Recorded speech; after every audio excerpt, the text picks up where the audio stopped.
نحمده ونستعينه ونستغفره ونؤمن به ونتوكل عليه ونعوذ بالله من شرور أنفسنا ومن سيئات أعمالنا ونعوذ بالله من شرور أنفسنا ومن سيئات أعمالنا من يهده الله فلا مضل له ومن يضلله فلا هادي له ونشهد أن لا إله إلا الله وحده لا شريك له ونشهد أن سيدنا مولانا محمدا عبده ورسوله أرسله بالحق بشيرا ونذيرا وداعيا إلى الله بإذنه وسراجا منيرا صلى الله تعالى عليه وعلى آله وأصحابه وبارك وسلم تسليما كثيرا كثيرا أما بعد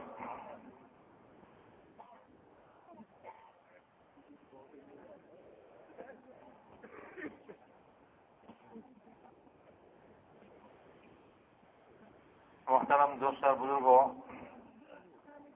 اللہ جل جلالہ عما نوالہ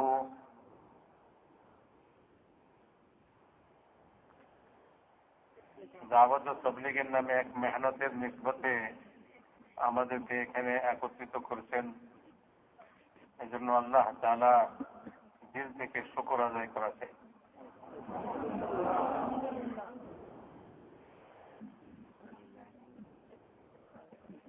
দাওয়াত ও তাবলীগের মেহনত আল্লাহ তাআলা দুনিয়াতে চালু করে দিচ্ছেন এখন ব্যাপকভাবে। এই মেহনত সমস্ত নবী পয়গম্বররা নিয়ে আসছিলেন এবং তারা দুনিয়াতে আসছিলেনই এই মেহনত করবার জন্য। সমস্ত নবী পয়গম্বররা দুনিয়াতে এই জন্যই আসছেন যে তাবলীগের মেহনত করব। এবং আমাদের নবী জনাবে মুহাম্মদুর রাসূলুল্লাহ সাল্লাল্লাহু আলাইহি ওয়াসাল্লাম কিয়ামত পর্যন্ত সমগ্র মানব জাতির জন্য, কিয়ামত পর্যন্ত সমগ্র মানব জাতির জন্য নবী হয়ে আসছেন। তিনিও এই তাবলীগের মেহনতই নিয়ে আসছেন। এটা কোনো নতুন জিনিস নয়। আমাদের নবী শেষ নবী, কিয়ামত পর্যন্ত আর কোন নবী আসবেন না। এই জন্য নবীওয়ালা কাম এই উম্মতকে আল্লাহ তাআলা দিয়েছেন। এই উম্মত নবীওয়ালা কাম করবে। সমস্ত নবী পয়গম্বররা দুনিয়াতে এই কাম নিয়ে আসছেন। নবী, আমাদের নবীও এই কাজ নিয়ে আসছেন এবং আমাদেরকে এই কাজ করার হুকুম দিয়ে দিচ্ছেন। এই উম্মত যখন এই নবীওয়ালা কাজ করতে থাকবে তো তারা দুনিয়াতে এবং আখিরাতে দোনো জাহানে কামিয়াবি হাসিল করবে।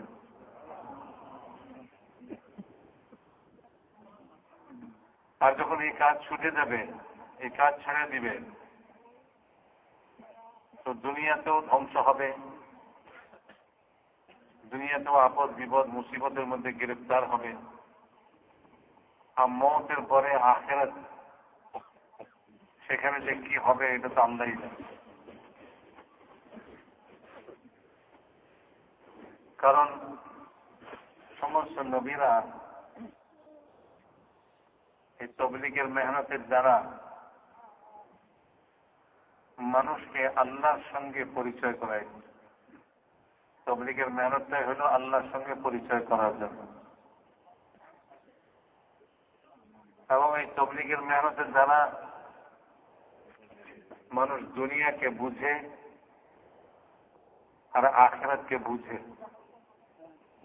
তাবলীগের মেহনত না থাকলে মানুষ আল্লাহকে ভুলে যায়, আখিরাতকে ভুলে যায়, দুনিয়াটা কি জন্য এটাও ভুলে যায়, দুনিয়াতে কেন আসলাম এটাও ভুলে যায়, মওতের পরে কি হবে এটাও মানুষ ভুলে যায় এবং আল্লাহর সঙ্গে সম্পর্ক তার নষ্ট হয়ে যায়, আল্লাহকে ভুলে যায়, আল্লাহকে চিনে না। তো তাবলীগের মেহনতটা এই জন্য জরুরি যে মানুষ আল্লাহকে চিনে। মানুষ টাকা চিনতেছে, চাকরি চিনতেছে, জায়গা জমিন চিনে, মানুষ দুনিয়ার জরুরতকে, প্রয়োজনকে, এটাকে খুব ভালো বুঝে দুনিয়াটাকে বড় মনে করে, দুনিয়ার জরুরতকে বড় মনে করে, দুনিয়ার হাজারটাকে বড় মনে করে, অথচ তার আখিরাত দুনিয়ার চেয়ে অনেক বিশাল। এখানে ভোগ লাগে তো সে অস্থির হয়ে যায়, আমার তো ভোগ লাগছে, ভাত লাগবো, খাওয়ান লাগবো, খাওয়ানোর জন্য অস্থির হয়ে গেছে এখানে। আরে তোমার যে মৌতের পরে ভোগ লাগবে ওইটার কি হবে? কবরে কে খাওয়াইবে তোমারে? কিয়ামতের মাঠে 50,000 বছরের সমান এক দিন হবে, সেদিন তোমার ভোগের কি ব্যবস্থা হবে? দুনিয়ার জরুরত, দুনিয়ার প্রয়োজনগুলিকে মানুষ বড় করে দেখে। যখন তবলিগ না থাকে, কলমা পড়নেওয়ালা মুসলমানও কাফেরের কথা বাদ দেন, যে কলমা পায়নি তার কথা বাদ দেন, যে কলমা পড়ে নাই তার কথা বাদই দিলাম। যারা আমরা কলমা পড়ছি, আমরা নিজেদেরকে মুসলমান বলি, আমরা জানি যে মৌতের পরে এক জিন্দগি আছে, মৌতের পরে আখিরাত আছে। তো আখিরাতের জিন্দগিতে কি হবে? আমি কি দুনিয়ার মানুষ যেরকম মনে করে যে মরে গেলে সব সমস্যা শেষ, একজন বিপদ আপদে পেরেশানিতে অস্থির হইয়া সে বিষ খায়া মরতে চাইতেছে, কারণ বিষ খায়া মরে যায়, গলায় ফাঁসি দিয়া মরতে চায়। সে কি মনে করে? সে এটাই মনে করে যে আমি যদি গলায় ফাঁসি দিয়ে মরে যাই, বিষ খায়া মরে যাই, তা আমার এই সব কষ্ট শেষ হয়ে যাবে। একজন অভাবে বেড়া বিষ খায়া আত্মহত্যা করতে চায়, বলে এত অভাব, এই অভাবের মধ্যে আর সহ্য হয় না, বিষ খায়া মরে যাই। তো সে কি মনে করে? সে মনে করে যে বিষ খায়া যদি আমি মরে যাই দুনিয়া থেকে, তো আমার মৌতের পরে জিন্দগিতে আর ভোগ থাকবো না। মেরে মহতারাম দোস্তা বুঝব, দুনিয়াতে যেরকম মানুষের মধ্যে হাজত আর জরুরত দেখা যায়, যেটার জন্য মানুষ মেহনত করে, পরিশ্রম করে, ঠেলাওয়ালা মাথার ঘাম পায়ে ফেলতেছে, রিক্সাওয়ালা মাথার ঘাম পায়ে ফেলতেছে, ব্যবসায়ী মাথার ঘাম পায়ে ফেলতেছে, রাত দিন 24 ঘন্টা দিন দিমাগকে ব্যবহার করতেছে, চোখ কান মুখকে এই কাজের জন্যই ব্যবহার করতেছে। যে দুনিয়ার হাজত, দুনিয়ার জরুরত, দুনিয়ার চাহিদা, এগুলি কি করে পুরা হয়ে যায়, এগুলি কি করে মিটে যায়, এটার জন্য সমস্ত শক্তি জিন্দিগিটাকে ক্ষয় করতেছে, খরচ করতেছে এই লাইনে। আর কিছু শুনতে রাজি না। বলে ভাই একটু নামাজ পড়েন, বলে সময় নেই, আমি বড় কাজে ব্যস্ত আছি। ভাই আল্লাহ তাআলার হুকুম মতো চলেন, বলে ভাই সময় নেই, দেখতেই আছেন আমি কত ব্যস্ত। ভাই তবলিগে চলেন, বলে আমি তো খুব ব্যস্ত, ভাই তবলিগে আমি কি করে যাব?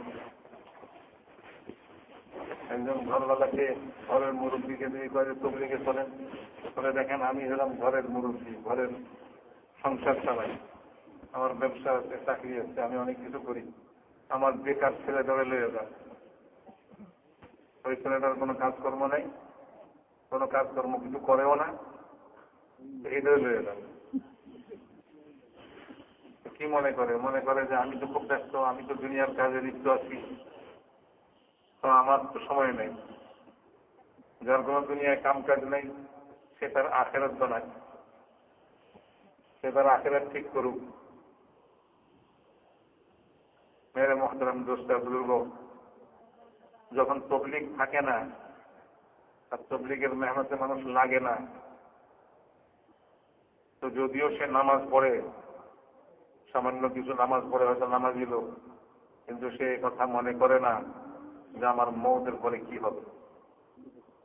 আমার এই সামান্য নামাজ কি আমার জন্য যথেষ্ট হয়ে যাবে? এইখানে তো সকাল থেকে সন্ধ্যা পর্যন্ত, রাত 12টা পর্যন্ত কাম করে দুনিয়ার এই সংসারের যোগান দেওয়া কঠিন হয়ে যাইতেছে।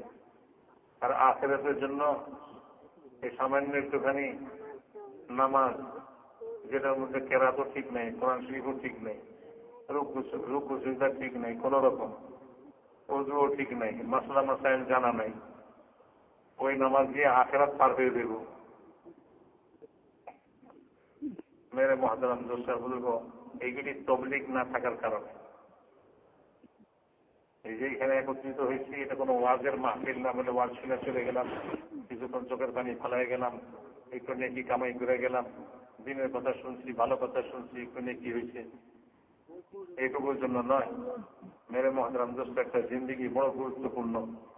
একটা রুগী, অসুস্থ রুগী যখন ডাক্তারখানায় যায়, তো ডাক্তার বলে, ভাই আপনার সিনা ফাইরা আপনার হাড়টাকে বাইর করে অপারেশন করতে হবে, বড় গুরুত্বপূর্ণ কাজ। আপনি বন্ড সই দিয়ে দেন, মরে গেলে যেন আমরা দায়ী না হই। তো তার কাছ থেকে বন্ড সই লয়ে দিচ্ছি, মরে গেলে কারো দায় দায়িত্ব নাই, আমি নিজ দায়িত্বে আমার সিনা ফাড়ানোর জন্য, কল্যা ফাড়ানোর জন্য, পেট ফাড়ানোর জন্য আমি অনুমতি দিয়ে দিলাম। এত কিছুর পরেও ডাক্তার তার চিকিৎসা যখন করে, তার অপারেশন করে, তো সে একটা জীবন কত গুরুত্ব মনে করে। তাহলে আমার একটু ভুলের দ্বারা একটা জীবন নষ্ট হয়ে যাবে, লোকটা মারা যেতে পারে। কত রকম ব্যবস্থা, কত রকম তার হুঁশিয়ারি, চৌকান্না। মেরে মুহতারাম দোস্ত, দুনিয়ার এই জিন্দিগিটা ঠিক রাখানোর জন্য খালি, আর মৌতের পরে জিন্দিগিটা কি হবে। এই জন্য মেরে মুহতারাম দোস্ত বুজুর্গ, এই কথাটা ভালো করে বুঝে নেই যে দুনিয়ার ক্ষণস্থায়ী জিন্দিগি, কেউ এখানে চিরস্থায়ী হবে না। আর মৌতের পরে চিরস্থায়ী জিন্দিগি, ওই জিন্দিগির কোনো শেষ নেই। মৌত মানে মানুষের প্রয়োজন শেষ হয়ে যাওয়া নয়, মৌত মানে হল স্থান পরিবর্তন করা। যেমন জন্ম, মার পেটের থেকে দুনিয়াতে আসছে, ওই জন্ম হয়েছে, স্থান পরিবর্তন করছে। মায়ের পেটে ছিল, সেই স্থান থেকে দুনিয়ার পেটে আসে, এদের কিছু জন্ম। ঠিক এরকম ভাবে দুনিয়ার পেট থেকে আখিরাতের পেটে যাবে, দুনিয়া থেকে যখন আখিরাতে স্থান পরিবর্তন করে যাবে, তো এটাকে বলে মানুষের মৌত। মায়ের পেটে জরুরত প্রয়োজন ছিল, দুনিয়াতে এই জরুরত প্রয়োজনগুলি আসে। মায়ের পেটে খুব সামান্য ছিল, ওইখানে তার শরীরের পুষ্টির দরকার ছিল, শরীরের ভিতরে সব চাহিদাই ছিল, কিন্তু মায়ের শরীর থেকে তার শরীরের মধ্যে ওই শরীরের চাহিদা পুরা করছে। ওইটাকে কোনো গণায় ধরে না, হিসাবে ধরে না মানুষ। মায়ে খাইছে, তো মায়ের খাবার থেকে ওই মায়ের পেটে বাচ্চা, সেও ওই খাবার দ্বারা উপকৃত হয়েছে। মা যদি না খায় তো বাচ্চার ক্ষতি হয়, তো মায়ে খাইছে, বাচ্চারও খাওয়া হয়েছে। মায়ের পেটে বাচ্চা মায়ের শরীর থেকে সে তার হাজতকে পুরা করছে। যখন দুনিয়াতে আসছে, মেরে মুহতারাম দোস্ত বুজুর্গ, সামান্য একটু কাপড়ের টুকরা এটা দিয়ে তার পেঁচায় মায়ের কোলে লইতে যথেষ্ট হয়ে গেছে। মার কোল তার জন্য যথেষ্ট, বেশি জায়গা লাগবে না।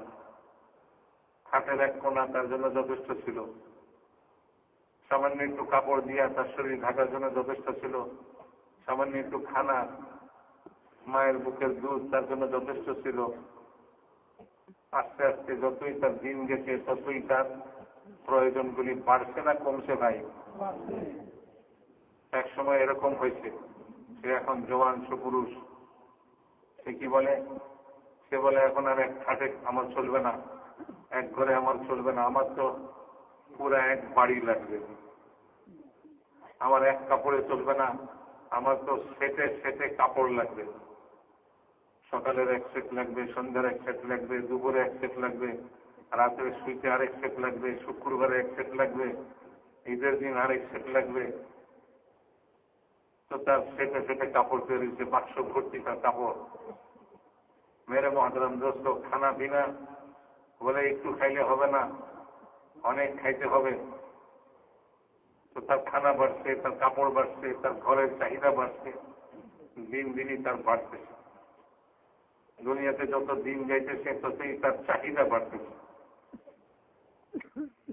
মেরে মহতারাম দোস্তার বুজুর্গ ঠিক এরকম ভাবে যখন সে দুনিয়া থেকে আখেরাতে যাবে তো তখন তার চাহিদাগুলি আরো বড় আকারে দেখা দিবে, আরো বড় আকারে দেখা দিবে।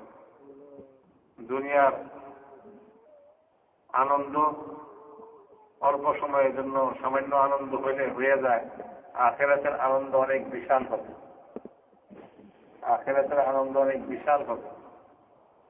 বলে মৌতের দিন যে সুসংবাদ তাকে দেওয়া হবে, মৌতের দিন তাকে যে সুসংবাদ দেওয়া হবে, ওয়াবশিরু বিল জান্নাতিল্লাতী কুনতুম তুআদুন, সুসংবাদ দাও ওই জান্নাতের, যে জান্নাতের ওয়াদা তোমার সঙ্গে করা হয়েছিল সেই জান্নাতে। ওয়ালাকুম ফীহা মা তাশতাহি আনফুসুকুম ওয়ালাকুম ফীহা মা তাদউন নুজুলাম মিন গফুরির রহিম।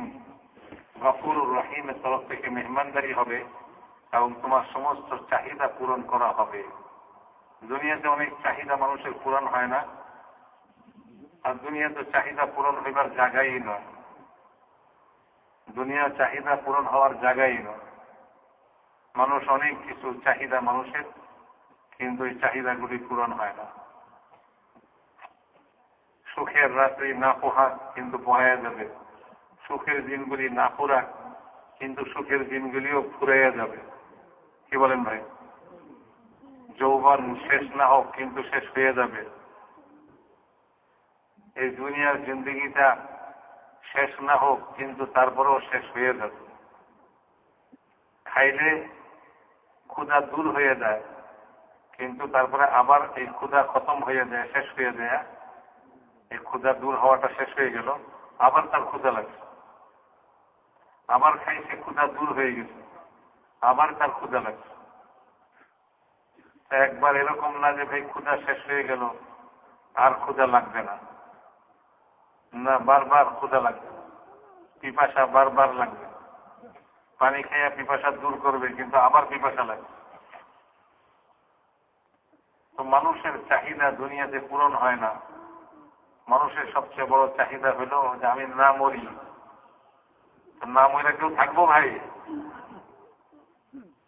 সব মানুষ কি মরত, জানাজা যে পড়তেছে আর মনে করতেছে মরবার জন্য এই লোকটাই আইছিল, আমি তো মরবো না।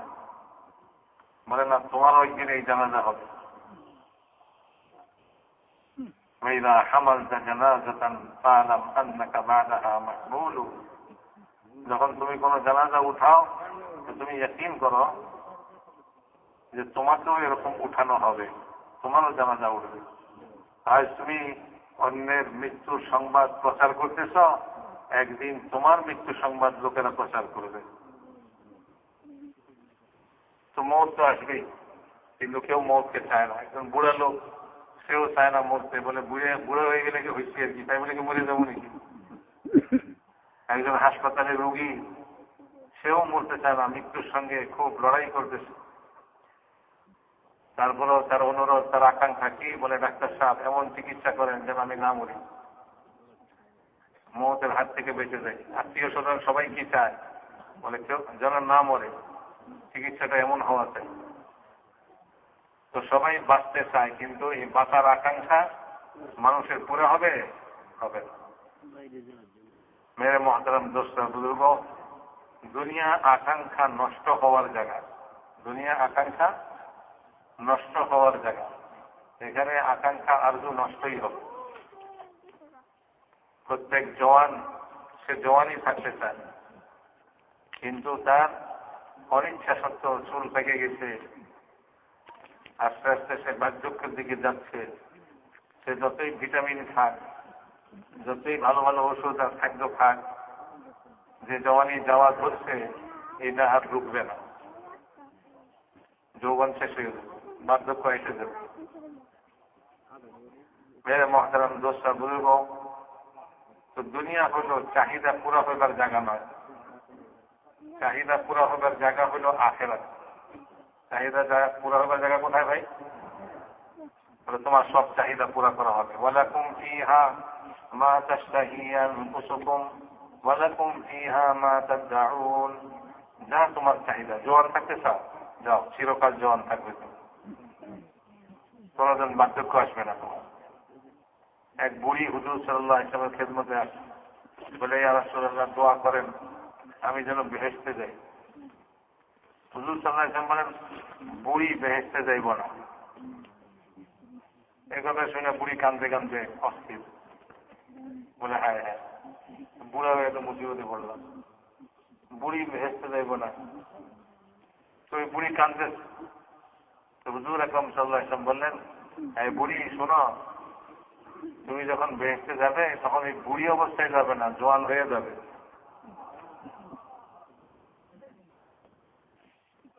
মেরে মহাতারাম দোষটা বুঝব, তো তোমার যৌবন ধরে রাখার খুব আরজু, খুব আকাঙ্ক্ষা যে তুমি জোয়ান থাকবে, কোনদিন যেন বার্ধক্য তোমাকে স্পর্শ না করে, তুমি যেন বুড়া না হও, তোমার চুল যেন একটাও না পাকে, তোমার শরীরের শক্তি যেন একটু না কমে বুড়া হইয়া।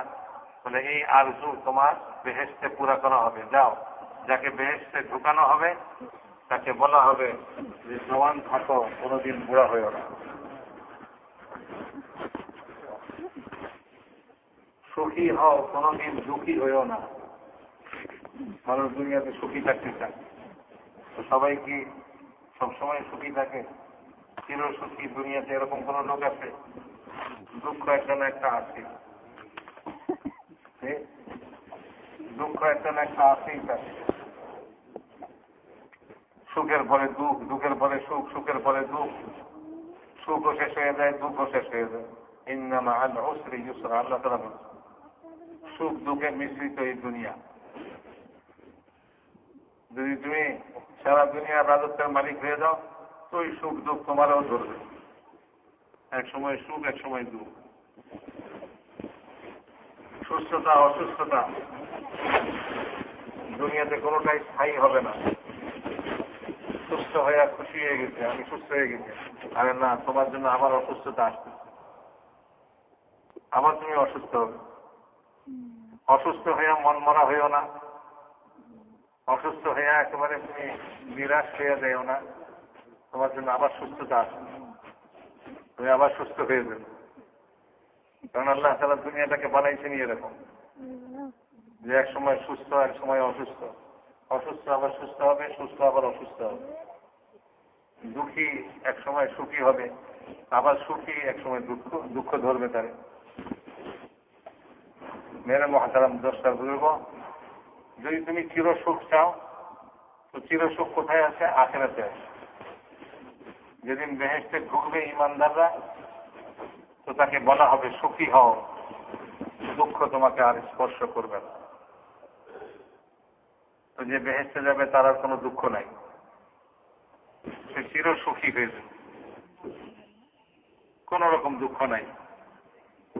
মেরে মহাতারাম দোষটা বুঝব, মৃত্যুর হাত থেকে কেউ বাঁচবে না দুনিয়াতে, কিন্তু যেদিন বেহেশতে দাখিল হবে সেদিন বলা হবে যে চিরঞ্জীব হও, আর কোনদিন তোমাকে মৃত্যু স্পর্শ করবে না। মৌতকে জবাই করে দিবে, দুম্বার আকারে মৌতকে বেহেশত দুজকের মাঝখানে আইনা জবাই করে দিবে, আর বলে মৌতের মৌত এসে গেছে, মৌতের মৌত হয়ে গেছে। হ্যাঁ দুজকিরা তোমরা আর কোনদিন মরবে না, তাদের দুঃখের সীমা থাকবে না, তারা নিরাশ হয়ে যাবে। তারা এতদিন আশা করবে যে এই যাতনা কষ্ট শাস্তি ভোগ করতে করতে যদি আমি একসময় মরে যাই তাইলে আমার সব শেষ হয়ে যাবে। এই আশায় আশায় থাকবে, চিৎকার করবে, বলবে মৌত দাও, মৌত দাও, মৌত দাও। إذا رأتهم من مكان بعيد سمعوا لها تغيظا وزفيرا وإذا ألقوا منها مكانا ضيقا مقرنين دعوا هنالك ثبورا لا تدعوا اليوم ثبورا واحدا وادعوا ثبورا كثيرا। জাহান্নামকে দূর থেকে দেখবে তো তার গোসা, তার ভয়ানক বিকট আওয়াজ সে শুনতে পাইবে। আর যখন তার ভিতরে সংকীর্ণ কুঠির ভিতরে তাকে হাত পা বেঁধে ফালাই দিবে আগুনের কুঠির মধ্যে, তো সেখানে সে মৃত্যুকে ডাকবে, আর তাকে বলা হবে আজ তোমার এক মৃত্যুতে জ্বালা জুড়াইবে না, তুমি শত শত কোটি কোটি মৃত্যু কামনা করো, কিন্তু এই মৃত্যু তোমাকে আর দেওয়া হবে। তো সেদিন সে নিরাশ হয়ে যাবে, জাহান্নামী দোজখী, সে সেদিন নিরাশ হয়ে যাবে, হায় আমার আর মৌত আসবে না, আমি এই কঠিন শাস্তির মধ্যে আগুনের ভিতরে এই জ্বালা পড়ার ভিতরে চিরকাল থাকবো, কোনোদিন মৌত আসবে না, সে নিরাশ হয়ে যাবে। আর সেদিন জান্নাতীদেরকে বলা হবে, বেহেশতীদেরকে বলা হবে যে তোমাদের আর কোনোদিন মৃত্যু আসবে না, তোমরা এই নিয়ামতের মধ্যে, এই সুখের মধ্যে চিরকাল থাকো। তো সেদিন জান্নাতীদের আনন্দের কোনো সীমা থাকবে না। তারা এতদিন আশঙ্কা করতে থাকবে যে হাই এই নিয়ামত, এই সব কিছু আল্লাহ তাআলা দিলেন ঠিকই, দুনিয়ার মতো যদি আবার মৌত এসে যায় তাহলে তো এগুলি সব শেষ হয়ে যাবে। তো তাদেরকে বলা হবে যে না, আর কোনোদিন তোমাদের মৌত আসবে না। যখন এই ঘোষণা শুনবে তো জান্নাতীরা সেদিন তাদের যে আনন্দ হবে, সে আনন্দ দুনিয়ার মানুষকে দিলে দুনিয়ার মানুষ হার্ট ফেল করে মরে যাবে, সহ্য করার ক্ষমতাই নেই। দুনিয়াতে তো ওই আনন্দ সহ্য করার ক্ষমতাই নেই। তো মেরে মহতারাম দোসরা বুজুর্গ, দুনিয়া সবই অস্থায়ী, আখিরাতে সব চিরস্থায়ী হবে। আখিরাত চিরস্থায়ী, আখিরাতে সমস্ত অবস্থাগুলি চিরস্থায়ী হবে, সমস্ত অবস্থা। জওয়ানি চিরস্থায়ী, সুখ চিরস্থায়ী, জিন্দিগি চিরস্থায়ী, চিরস্থায়ী জন্য দুঃখ চিরস্থায়ী, কষ্ট চিরস্থায়ী, মৌত আসবে না, জীবনও চিরস্থায়ী। তো এই আখিরাতকে মানুষ ভুলে যায় যখন তবলিগ থাকে না, দুনিয়ার জন্য পাগল। বাস এত কঠিন আখিরাত আসতেছে যে যখন সে মৃত্যুর দ্বারে উপস্থিত হয়েছে তখন তার জন্য দুইটার একটা হবে, হয় তাকে জাহান্নামের দিকে নিয়ে যাওয়া হবে, ফাউম্মুহু হাবিয়া ওমা আদরাকা মা হিয়া নারুন হামিয়া, হয় তাকে জ্বলন্ত আগুনের দিকে টেনে নিয়ে যাওয়া হবে, আর না হলে তাকে ফারাউহুম ওয়া রাইহান ওয়া জান্নাতুন নাঈম, নিয়ামতের জান্নাতের দিকে তাকে নেওয়া হবে, নিয়ামতের দিকে নেওয়া হবে, দুইটার একটা হবে। জিন্দেগি শেষ মুহূর্তে তাকে তার ঠিকানা দেখাইয়া দেওয়া হবে যে তোমার জন্য এই ঠিকানা নির্দিষ্ট হইল। তখন সে আফসোস করবে অথবা তখন সে আনন্দিত হবে। সেই আনন্দ দুনিয়ার জীবন থাকতে যদি মানুষকে দেয় তো মানুষ ওই আনন্দের ছোট মরে যাবে। মৌতের পরে মৌত থাকলে ওই আনন্দে সে আবার মরে যাবে। মৌতের পরে মৌত থাকলে ওই দুঃখের সংবাদ শুনে সে ওই দুঃখে আবার মরে যেত। তো মেরে মহাতারাম দোষা বুঝুক, এরকম সময় প্রত্যেকের জিন্দগিতে আসতেছে। দুনিয়ার জিন্দগিতে আল্লাহ তাআলা দিচ্ছেন মহামূল্যবান, বলে তুমি এই দুনিয়ার জিন্দগিতে তোমার আখিরাতের জন্য তৈরি হয়ে এলো, তোমার আখিরাতকে বানায় এলো। মানুষ এটা তোমাকে মাটির কবরে কাফনের কাপড়ে শোয়ায় দিয়ে আসবে, তো তুমি তোমার কবরকে জান্নাতের বাগান বানায় এলো। যদি তুমি তোমার কবরকে ভুলে থাকো তো তোমার কবর জাহান্নামের গর্ত না পরিণত হয়। হুজুর আকরাম সাল্লাল্লাহু আলাইহি ওয়াসাল্লাম বলছেন কবর দুইটার একটা হবে, হয় জান্নাতের বাগানে পরিণত হবে আর না হলে জাহান্নামের গর্তের মধ্যে থেকে এক গর্ত হবে। তো কবর তো কি নিকটে, কত দূরে কবর? আজ এখান থেকে কেউ উঠতে পারবে কে জানে? না উঠবার আগে এখানে কবরে লয়ে যাবে। কেউ জানে না যে কোন মুহূর্ত তার জন্য কবর তৈরি হয়ে যাবে। যে কোনো মুহূর্তে কবর তৈরি হয়ে যাবে। মানুষ খাইতে খাইতে লোকমা একটা দিচ্ছে আরেকটা দিবার আগে মরি, কথা বলতে বলতে পড়ে গেল, তো তার জানাজা কবরের দিকে চলতে পারে। মেরে মহতারাম দোস্ত সুযোগ দিয়ে দিচ্ছে, বলে তুমি তোমার কবরকে তৈরি করো। তোমার কবর জান্নাতের বাগান হইতে পারে, জান্নাতের বাগানে পরিণত হইতে পারে। দুনিয়ার মানুষে তো তোমাকে কবরে একলা শুয়ে আসবে, মাটির কবরে অন্ধকারে কবর বন্ধ করে দিয়ে চলে আসবে। তুমি যদি দুনিয়াতে মেহনত করো তো তোমার এই কবর জান্নাতের বাগানে পরিণত হবে। তোমার জন্য জান্নাতের বিছানা বিছানা হবে, জান্নাতের বিছানা বিছানা হবে। হাদিসে পাকের মধ্যে আসছে, বলে যে এশার পরে প্রতি রাত্রে সূরা মুলক আর সূরা আল ইসলাম চিন্তা পড়বে, তো যখন সে কবরে যাবে তো এই দুই সূরা আল্লাহ তাআলার কাছে ফরিয়াদ করবে, বলবে আল্লাহ আমার তেলাওয়াত করনেওয়ালা কবরে এসে গেছে, এখন তার জন্য জান্নাতের বিছানা বিছানা হয় না, তো তার জন্য জান্নাতের বিছানা নিয়ে আসবে। তো জান্নাতকে তুমি বাগান বানাও, জান্নাতের বাগান, কবরকে জান্নাতের বাগান বানাও, কবরের জান্নাতের বিছানা বিছাও। একজন সাহাবী উনি বলতেছেন যে আমাকে তোমরা কাফন পরাইবা, যে কিরকম কাফন পরাইবা? একজনে বলে যে নতুন কাপড় আনছি আমি, আপনাদের এই কাপড়ে কাফন দিব।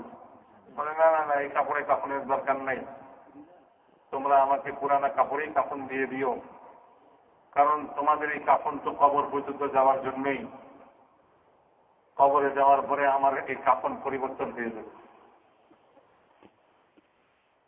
হয় এই কাফন জান্নাতের কাফনে পরিবর্তন হয়ে যাবে, আর না হয় এই কাফন জাহান্নামের কাফনে পরিবর্তন হয়ে যাবে।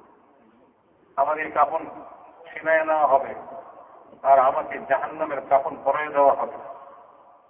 যদি আমি ভালো লোক হই, তোমাদের এই পুরানা কাফন বদলায় আমাকে জান্নাতের কাফন পরায় দেওয়া হবে। আর যদি আমি খারাপ লোক হই, কবরের জন্য মেহনত করি নাই এমন লোক হয়ে থাকি, আমার কবরকে আমি তৈরি না করে থাকি, তো অতি সত্তর কবরে দাফন করার সঙ্গে সঙ্গে আমার এই কাফন আমার কাছ থেকে ছিনায় নেওয়া হবে আর আমাকে দোজখের কাফন পরায় দেওয়া হবে। সারাবিলুহুম মিন কাতিরানিন ওয়া তাগশা উজুহাহুমুন নার। বলে যে তাদের পরিধানের কাপড় কি হবে? বলে গন্ধকের কাপড় হবে, যেটাতে আগুন খুব তাড়াতাড়ি ধরে। আর তাদের চেহারাকে আগুন লেপটাই নেবে। মেরে মহতারাম দোস্ত আর বুজুর্গ, তো এই কবরের মধ্যে মানুষ একা থাকবে, সেখানে সে যদি দুনিয়া থেকে তার কবরকে বানায় দেয়, তার কবর সেখানে জান্নাতের বাগানে পরিণত হবে। দুনিয়াতে যদি সে কবরকে ভুলে থাকে, তো ওই কবর তার জন্য জাহান্নামের গর্তে পরিণত হবে। কতকাল সেই জাহান্নামের গর্তের মধ্যে পড়ে থাকবে তার কোনো সীমা নাই, ঠিক ঠিকানা নাই। আল্লাহই জানে যে কবে এই কবর থেকে মুর্দাকে আল্লাহ তাআলা উঠাইবেন, কিয়ামত কায়েম করবেন। যেদিন কবর থেকে উঠবে, মেরে মহতারাম দোস্ত, কিয়ামতের ময়দান কবরের চেয়ে বেশি ভয়ানক হবে, অথবা কবরের চেয়ে বেশি আরামদায়ক হবে। যে দুনিয়াতে মেহনত করছে, নিজের কিয়ামতকে সামনে রেখা, হাসরের ময়দানকে সামনে রেখে জীবনযাপন করছে, তো সে কি বলবে? সে বলবে ইন্না কুন্না ক্বাবলু ফি আহলিনা মুশফিকিন। তাহলে আমরা তো দুনিয়াতেই এই ভয়ে ছিলাম যে না জানি কিয়ামত কিরকম হবে, আল্লাহর সামনে হাজির হতে হবে। মেরে মহতারাম দোস্ত, কিয়ামতের ময়দান হয় খুব আরামদায়ক হবে, আর না হলে অত্যন্ত কবরের চেয়ে বেশি ভয়ানক হবে। সূর্য অতি নিকটবর্তী হবে, মাথার মগজ টকবক করে ফুটতে থাকবে, পায়ের তলায় জমিন গরম হবে। আদম আলাইহিস সালাম থেকে নিয়ে কিয়ামত পর্যন্ত সমগ্র মানব জাতিকে এক ময়দানে একত্র করা হবে। ময়দান কত প্রশস্ত হবে না ময়দান সংকীর্ণ হবে আল্লাহই জানে। কিরকম ভিড়াভিড়ি হবে আর কিরকম গরম হবে সূর্য যখন এত নিকটে হবে, পায়ের তলা জমিন গরম হবে, ছায়ার তালাশ করে। বলে ভাই ছায়া যদি একটু পাওয়া যায়, কোথাও ছায়া থাকবে না। ইন্না জাআলনা মা আলাল আরদি সাঈরান জুরুজা, বলে যে জমিনের উপরে যা আছে সব কিছুকে মিসমার করে দিয়া, খতম করে দিয়া সমতল জমিনে পরিণত করবো আমি। সমতল জমিন, কোন পাহাড়, কোন গাছপালা, কোন ঘর বাড়ি কিছুই থাকবে না, যেখানে যায় মানুষ একটু ছায়া নিবে। বলে না, একেবারে সমতল জমিন, কোন ছায়া নেই। এরকম জমিনে উঠবে সবাই, কবর থেকে বেশি ভয়ানক মনে হবে, মানুষ অস্থির হয়ে যাবে। 50,000 বছর, একদিন দুই দিন না, 50 বছর না, 50,000 বছর। 50 বছর কাটতেই তো কত সময় লাগবে, 50,000 বছর কাটবে কেমন? ওই ময়দানে 50,000 বছর, মাথায় কোনো, উপরে কোনো ছায়া নাই, সূর্য অতি নিকটবর্তী। মেরে মহতারাম দোস্ত, ভয়ানক এক এক দৃশ্য সামনে আসবে। দোজখকে 70,000 ফেরেশতা চাইনা ময়দানের নিকটবর্তী আনবে, আর ময়দানবাসী দোজখের বিকট গর্জনকে শুনতে থাকবে। তার ভিতর থেকে কালো ধোঁয়া উঠবে, সমস্ত কিয়ামতের ময়দানকে খেয়ে ফেলবে। কিয়ামতের ময়দানে দোজখের ভিতর থেকে এক ঘাড় বাইর হয়ে আসবে, তার মাথায় চোখ থাকবে, আর সে কথা বলবে। সে বলবে, আমি আজ অমুক গুনাহগার লোকদেরকে ধরব এবং তাদেরকে এমন ভাবে সে মুখের মধ্যে পুরবে যেরকম মুরগি তার দানা খুটখুট করে মুখের মধ্যে লয়ে এল, এরকম ভাবে লয়া দোজখে নিক্ষেপ করবে। পরে যে যখন এরকম অবস্থা হবে, মানুষের কলিজা মুখ দিয়া বাইরে হয়ে আসতে পারে ভয়ের চোখে, না জানি আমারে ধরে। আল্লাহ তাআলা আদম আলাইহিস সালামকে বলবেন যে তোমার সন্তানদের মধ্যে থেকে দোজখীদেরকে পৃথক করো। জিজ্ঞাসা করবেন, আল্লাহ কত সংখ্যা? বলে 1999 জনকে আলাদা করো দোজখের জন্য। বলে এই আওয়াজ যখন শুনবে, এই ঘোষণা যখন শুনবে, তো সবার কলিজা পানি হয়ে যাবে, কলিজা মুখ দিয়ে বের হয়ে যাবে। বলে না জানি আমি আজ কোন দলে খাড়াই, আমারে কোন দলে পালাই। এরকম ভয়ানক এক এক দৃশ্য আর এক এক ঘটনা শুনতে থাকবে, আর মানুষ ভয়ে অস্থির হতে থাকবে। আর ক্ষুধার যন্ত্রণা, পিপাসায় কাতর, গরমে কাতর, মানুষ অস্থির হয়ে যাবে। নবীদের কাছে ধর্ণা দিবে যে আল্লাহ তাআলার কাছে সুপারিশ করেন যে আল্লাহ তাআলা যদি আমাদেরকে দোজখে দিতে হয়, দোজখে দিয়ে দেখ, তবুও এই ময়দান আর সহ্য হইতে পারে। মেরে মহতারাম দোস্ত বুজুর্গ, এক ধরনের লোক কিয়ামতের ময়দানে উঠবে, তাদের কোনো চিন্তা নাই। তারা ময়দানের মাটি ঝাড়তে ঝাড়তে, কবরের মাটি ঝাড়তে ঝাড়তে উঠবে, আর তাদের জবানে থাকবে আলহামদুলিল্লাহিল্লাযী আযহাবা আন্নাল হাযান, যে সমস্ত প্রশংসা আল্লাহ তাআলার, যিনি আমাদের সমস্ত চিন্তা ভাবনাকে দূর করে দিয়েছেন। এ কথা বলতে বলতে কবর থেকে উঠবে, আর মেরে মহতারাম দোস্ত, তার কোরবানির জানোয়ারগুলি তার সবারই হবে, আর তার নেক আমলগুলি, সদকা খায়রাতগুলি তার মাথায় ছায়া হবে। তার ঈমানের নূর তার সামনে সামনে চলবে, সে তার ঈমানের নূরে পথ দেখে দেখে চলতে থাকবে। এক ধরনের লোক হবে যাদেরকে আল্লাহ তাআলা তার আরশের ছায়াতে স্থান দিবেন। এরা বিশেষ বিশিষ্ট লোক হবে, কিয়ামতের ময়দানে সবচেয়ে সম্মানী লোক হবে।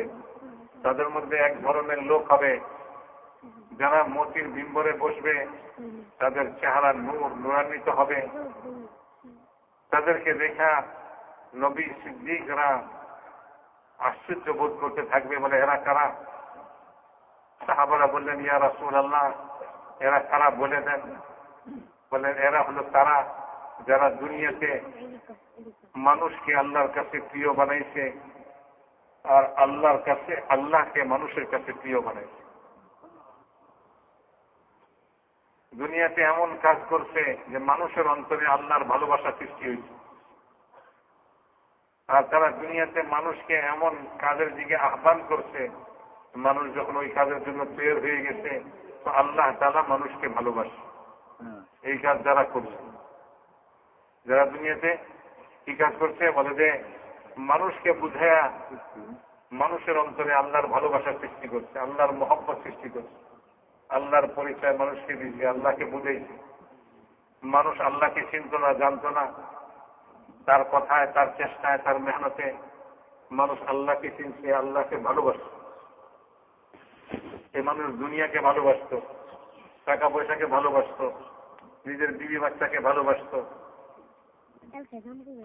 নিজের দুনিয়ার সংসারটাকে ভালোবাসত, ঘরটাকে ভালোবাসত, জায়গা জমিনকে ভালোবাসত, দুনিয়ার মখলুককে সে ভালোবাসত।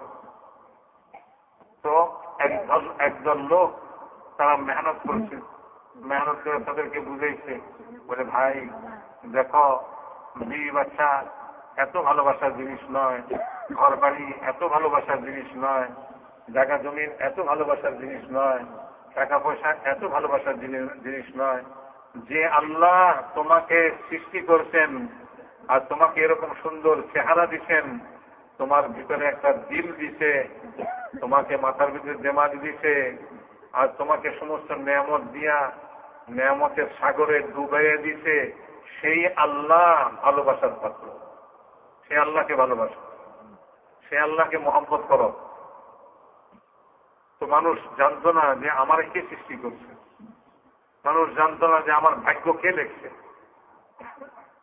তো যখন তবলিগ চলছে, দাওয়াত চলছে, তো মানুষ চিনছে, বুঝছে, ওহো আমার ভাগ্য তো আল্লাহই লিখছে, আমাকে তো মানুষ করে আল্লাহই বানাইছে। শুয়োর বানায় নাই, কুকুর বানায় নাই, বিড়াল বানায় নাই, কোন নির্দিষ্ট প্রাণী বানায় নাই, আমাকে সমস্ত প্রাণীকুলে শ্রেষ্ঠ বানাইছে। ওয়ালাকাদ কাররামনা বানি আদামা ওয়া হামালনাহুম ফিল বাররি ওয়াল বাহরি ওয়া রাযাকনাহুম মিনাত তাইয়্যিবাত ওয়া ফাদ্দালনাহুম আলা কাসীরিন মিম্মান খালাকনা তাফদীলা। বনি আদমকে আমি সম্মানিত বানাইছি, এবং তাকে জলে স্থলে আরোহণের জন্য সওয়ারি দিছি। ঘোড়া তার জন্য বানাইছি, তাকে ঘোড়ার জন্য বানাই নাই। ঘোড়া তার জন্য বানাইছি, তাকে ঘোড়ার জন্য বানাই নাই। ঘোড়া তার পিঠে সওয়ার হবে না, সে ঘোড়ার পিঠে সওয়ার হবে।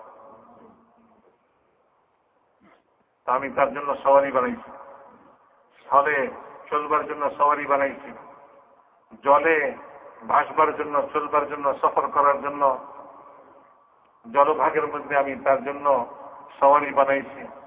আর কোন মখলুকের জন্য সওয়ারি বানাইনি। গরু পায়ে হাঁটবে, ছাগল পায়ে হাঁটবে, মানুষ ঘোড়ায় চলবে। যদিও আজকাল মানুষ গরুরেও নৌকায় চড়াইতেছে, গরুরেও ট্রাকের মধ্যে চড়াইয়া লয়ে যেতেছে, কিন্তু এই ট্রাক তো, গাড়ি তো মানুষের জন্য তৈরি। মানুষ কি গরু ছাগলের জন্য তৈরি করছে গাড়ি? তো যানবাহন মানুষের জন্য। ওয়াহামালনাহুম ফিল বাররি ওয়াল বাহরি, আমি তাদেরকে জলের স্থলে সর্ব জায়গায় সওয়ারি দান করছি, তারা সবার হয়।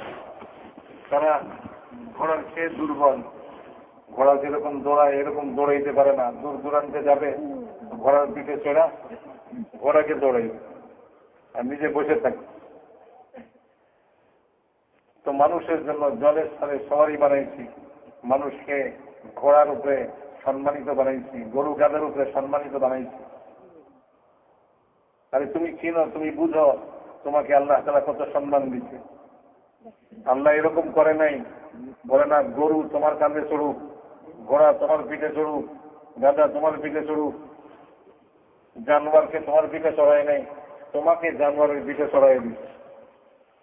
আর তোমার জন্য সওয়ারি বানায়া তার খোরাকি নিজের জিম্মায় রয়ে দিচ্ছে। বলে ঘোড়ার খোরাকি আমার জিম্মা, আমার দায়িত্ব। তোমার গাধার খোরাকি আমার দায়িত্ব, আমি তার জন্য খোরাকির ব্যবস্থা করব। তো আল্লাহ তাআলা বৃষ্টি বর্ষণ করছে, মাঠে ঘাস পয়দা করছে, বলে তুমি ঘোড়ায় চড়ো, আর এই ঘোড়াকে আল্লাহর জমিনে ছেড়ে দাও, আল্লাহর পয়দা করা ঘাস খায়া সে তার ক্ষুধা নিবারণ করে। তোমার কোনো খরচ নেই, তোমার কোনো খরচ নেই। তো আল্লাহ তাআলা মানুষকে সম্মানিত বানাইছে। সে জানে না আল্লাহ যে কত সম্মান তাকে দিচ্ছে। মেরে মহতারাম দোস্ত বুজুর্গ, এক ধরনের লোক তারা মানুষকে তবলিগের মাধ্যমে তবলিগের মেহনত করে মানুষকে বুঝাইছে, আরে তুমি টাকার জন্য পাগল হইছ, ঘোড়ার জন্য পাগল হইছ, তুমি ঘর বাড়ির জন্য পাগল হইছ, আর তুমি আল্লাহর পাগল হয়ে যাও, আল্লাহর পাগল। দেখো আল্লাহ তাআলা তোমাকে সৃষ্টি করছে, আর কিরকম সব মখলুকের উপরে, সব সৃষ্টির উপরে তোমাকে সম্মান দিচ্ছে। চাঁদ তোমার জন্য উঠবে ডুববে, সূর্য তোমার জন্য উঠবে ডুববে, রাত্রি তোমার জন্য হবে, দিন তোমার জন্য হবে, জমিন তোমার জন্য খাদ্য বাহির করবে। জমিনকে তোমার জন্য সৃষ্টি করছে যে হুয়াল্লাযী খালাকা লাকুম মা ফিল আরদি জামিআ। আল্লাহ তাআলা তোমার জন্য জমিন আসমানের সমস্ত জিনিসকে সৃষ্টি করছে, তোমার জন্য সৃষ্টি করছে, জমিনকে সৃষ্টি করছে। হুয়াল্লাযী জাআলা লাকুমুল আরদা যালুলা ফামশু ফী মানাকিবিহা।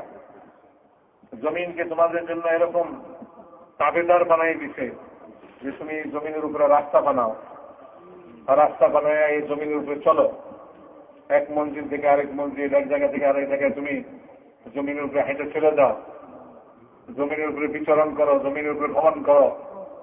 আর এই জমিনকে খোদো, জমিনকে খোদাই করে ঘর বাড়ি বানাও, জমিনকে খোদাই করে তোমার জরুরতের জিনিস তৈরি করো। জমিন তোমাকে কিচ্ছু বলবে না, কোনো আপত্তি করবে না, কোনোদিন প্রতিবাদ করবে না।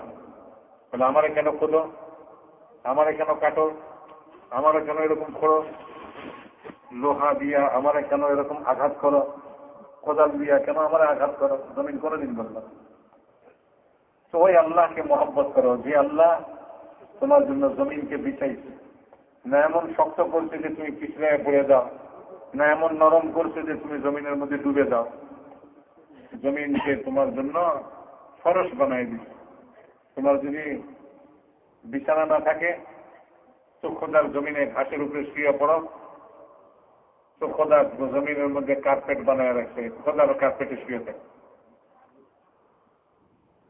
মেরে মহতারাম দোষা বুজুর্গ, যে আল্লাহ তোমার জন্য জমিন বানাইছে, তোমার জন্য জমিনের ভিতর থেকে তোমার প্রয়োজনের জিনিসকে বাহির করছে, জমিনকে হুকুম দিতে তোমার ভিতরে আমি যা রাখছি বাহির করো, মানুষের জন্য বাহির করো, মানুষের জানোয়ারের জন্য বাহির করো, তাদের সওয়ারিগুলির জন্য ভিতর থেকে ঘাস বাহির করো, আর তাদের জন্য ভিতর থেকে ধান বাহির করো, গম বাহির করো, তরি তরকারি সবজি বাহির করো, ফল বাহির করো।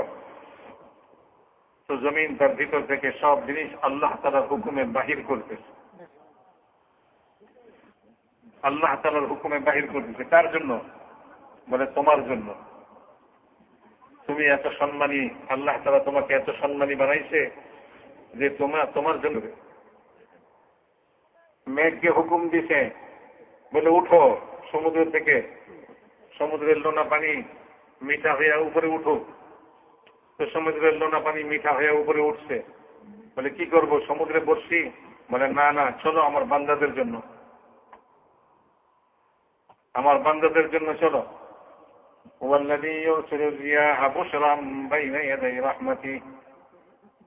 বলে যে বান্দাদের কাছে আল্লাহ পাকের রহমতের মেঘ আসতেছে, আর এই মেঘ আসার আগে ঠান্ডা বাতাস ছুটাই দিয়া, ঠান্ডা বাতাস লাগাই দিয়া সুসংবাদ দিয়ে দিচ্ছে মেঘ আসতেছে, খুশি হয়ে যাও। তো বান্দারা মেঘ আসার আগেই ঠান্ডা বাতাস পাইয়া আনন্দিত হয়ে গেছে, মেঘ আসতেছে। এখনো মেঘ দেখে নেই, ঠান্ডা বাতাস দেখেই কয় যে মেঘ আসতেছে, বৃষ্টি হবে, ঠান্ডা বাতাস ছুটছে। মেরে মহতারাম দোস্তা বুজুর্গ, আল্লাহ তাআলা সমুদ্রকে হুকুম দিছে, বলে মিঠা পানি হয়ে উপরে উঠো। তো সমুদ্র মিঠা হয়ে উপরে উঠছে, মেঘ তৈরি হয়েছে।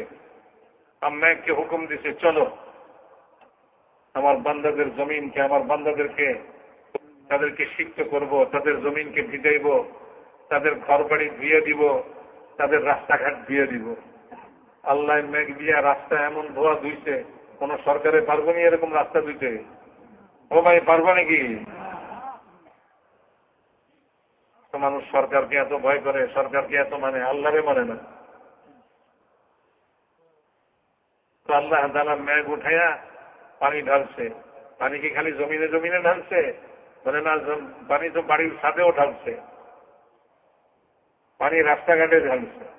পানি সব জায়গায় ঢালছে, বলে সব ধুয়ে মুছে যাক, সমস্ত নাপাকি দূর হয়ে যাক।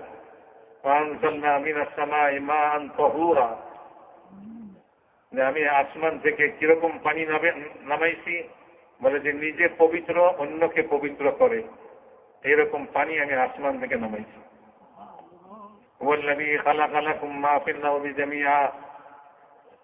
আর এই জমিনে সব জিনিস তোমাদের জন্য সৃষ্টি করছে, গাছ তোমাদের জন্য, ফল তোমাদের জন্য, ফুল তোমাদের জন্য। খাইতে মনে চায় খাও, শুনতে মনে চায় শুনো। ফুল বানানোর কি দরকার ছিল? ফল এলেই তো জরুরত পুরো হয়ে যেত, ফলই বা বানাইবার কি দরকার ছিল? জমিন থেকে খালি ধান সেটা বানাই দিলেই তো হয়তো ভাত খেয়ে পেট ভরে যেত। বলে না, সব রকম খাও, আমার কুদরত, আমার খাজানা, আমি তোমাকে সম্মানিত বানাইছি, তুমি আমার খাজানা থেকে ফলও খাও। একরকম ফল না, হাজার কিসিমের ফল খাও।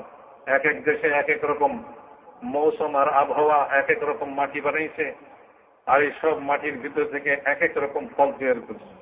বাংলাদেশে এক ফল পাওয়া যায় যেটা দুনিয়ার কোথাও পাওয়া যায় না। দুনিয়াতে বহু জায়গায় বহু ফল পাওয়া যায় যা বাংলাদেশে পাওয়া যায় না। তো দেশ বিদেশ থেকে ফল চালান চলতেছে, বলে যে দেশে যে ফল হইতেছে সেই দেশের ফল আবার বাংলাদেশে আসছে, বাংলাদেশ থেকে ফল আবার বিদেশে দেখতেছে। মেরে মহতরম দোস্ত, আল্লাহ তাআলা বলেন যে আমি তোমাদের জিম্মা রুজির দায়িত্ব নিলাম, রুজির দায়িত্ব আমি নিছি। আমি জমিন থেকে রুজি বাইর করব, আসমান থেকে পানি বর্ষণ করব। জমিন ভিতর থেকে বাহির করতে হলে আসমানের পানি লাগবে, তো আসমানের পানি তোমার দায়িত্ব না, আমার দায়িত্ব। যাও, কোন সরকারের দায়িত্বে আসমানের পানি হবে না, আসমানের পানি এক আল্লাহ তাআলার দায়িত্বে। তো আল্লাহকে চিনো, ভালোবাসে, আল্লাহ তোমাকে কত মহব্বত করে, আল্লাহ তোমার উপরে কত ইহসান করছে না, আল্লাহ তাআলা তোমার উপরে কত দয়া করতেছেন, আর আল্লাহ তাআলা কেমন ভাবে তোমার